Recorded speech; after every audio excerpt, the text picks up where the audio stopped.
like I said, it goes in the backside of your Aqua-Hot. You can put that in, but there's no sense. I didn't replace it. This is the brand. Hey guys and gals, Sweet Motorhomes here. Glad to have you with us. This is a very important video because I'm going to share with you, in my opinion, we think our Aqua-Hot works 1,000% better because of this one little trick. If you do this, you're going to be glad you did. I promise you that. Now, here's the deal. You have on your Aqua-Hot, the one we have is a 450D diesel, of course, and it has a low temp cutoff thermostat on the back side of it. And here's a picture of it right here.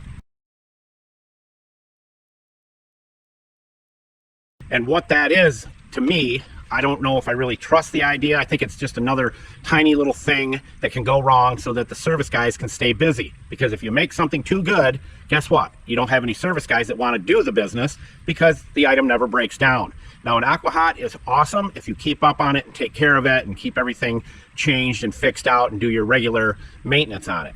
But this one little thing right here in this bag will shut you down. And the symptoms of this going bad is that your Aqua-Hot will fire up as if it's going to do its thing and goes through, warms all up, gets to temperature, and then shuts off. Nothing. You got no furnaces coming on the inside or nothing. So with this little switch right here, if you can see that, there's two prongs on the bottom. It's about $30 to $40 depending on where you buy it. It goes on the back side of the Aqua-Hot, and here's a picture of that where it's actually located.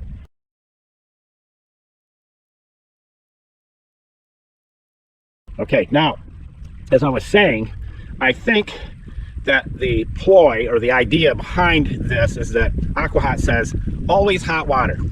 Well, always hot water means that the minute your furnace comes on and it's cold outside, say 35, 45 degrees, it's not comfortable in there at all, so you turn your furnace on, and then somebody decides they want to turn the sink on and get a glass of water. Well, the minute that they do that, the furnace is shut off because of this thing right here.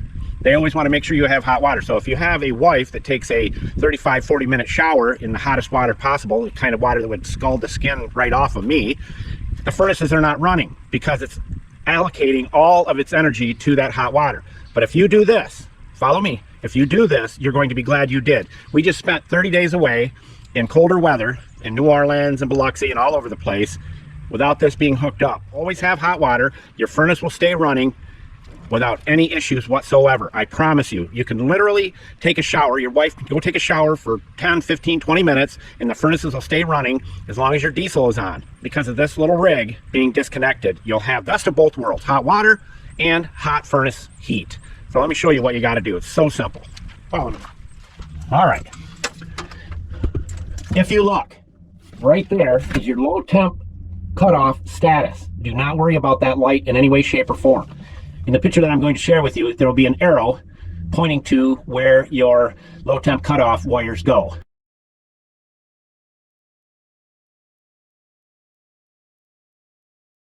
Which are these two yellow wires right here. Disconnected. Disconnected. There's no electricity that goes through these. All they are is made to complete a circuit. Well, when this little bugger goes out right here, it breaks the circuit between those two wires. So you go in and you'll see in the picture, I think it's LTCO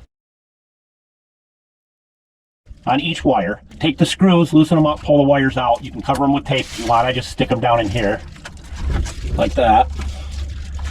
If you, like I said, if you're having the symptoms where it fires up, gets all ready and nothing happens, 9 times out of 10, it's that thing right there. Those two wires pulled out of the board, fire the system up, and you will literally have hot water and furnace heat continuously as long as you're running the burner, the Webasto, on this unit. So again, you can put this back in if you want. Like I said, it goes in the backside of your Aqua-Hot. You can put that in, but there's no sense. I didn't replace it. This is the brand new one. I never put it in. And we used this Aqua-Hot for 30 days nonstop and had the most pleasurable time in our motorhome. No matter who turned on water where, if they're gonna wash their hands in a sink or my wife's gonna take a shower, we had the furnace on, set at 72, 73 degrees, and it ran like crazy, and it ran good. So this, to say that always hot water, why would you have this switch, shut one thing off so you could have that when the system, I think it's 50,000 BTU, somewhere in that range, can do both. And we never had a problem. So that is why I say that your system will run 1,000% better. Do it. just disconnect the two wires. If you can get to this and just pull the connectors off of it and try it, you're going to be happy. And hot water, hot furnace, 24/7, 100% on both of them. So that's my tip for today. Thank you for being here with us. Julio, tell everybody where all the tools are located. Thank you, Julio, Cesar, Chavez, Rodriguez, Jorge, Johnson, Thompson. And remember, don't be a schmuckle, and Sweet Motorhomes out.